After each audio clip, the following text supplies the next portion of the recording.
In today's video, I'm going to teach you how to turn off spam filtering in Yahoo Email. Whether you're new to Yahoo Mail or just need a little guidance, this step-by-step walkthrough will help you manage your spam settings efficiently. Let's make your mailbox work more to your liking.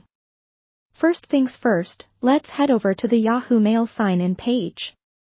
This is the initial step where you'll input the credentials that allow you access to your Yahoo account.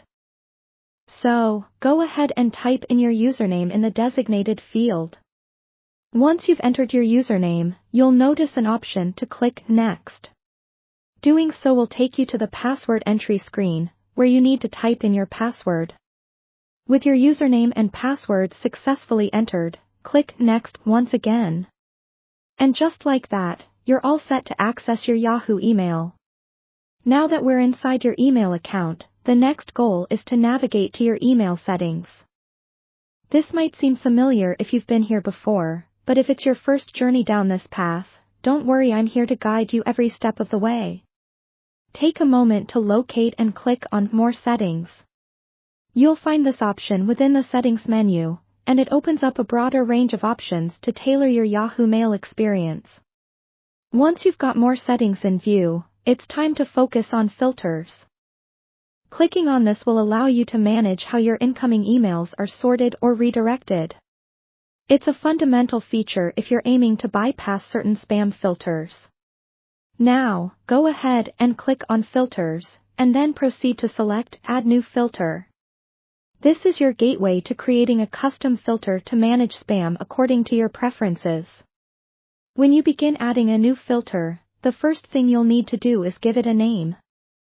Naming your filter is useful for organizing them, especially if you decide to create more in the future. Now, focus your attention on the From field. For this specific filter, you'll want to set this field to contain the @ symbol. Why, you might ask? Well, entering the @ symbol ensures that all email addresses broadly fall under your filter, addressing any incoming emails accordingly. Once you've set up the From field, the next step is to choose a destination folder. This folder will be where emails meeting the criteria will land. You have the freedom to choose any folder that aligns with your needs. For example, if you'd like to redirect emails to your main inbox or any specific folder of your choice, make your selection accordingly. Finally, after making sure your filter is set up to your satisfaction, the last action is to save it. Click Save, and just like that, your new filter is now active, directing emails based on the criteria you've specified. With these steps, you should have successfully adjusted your spam filtering settings in Yahoo Email. Feel free to revisit these settings whenever you need to tweak or manage your filters further.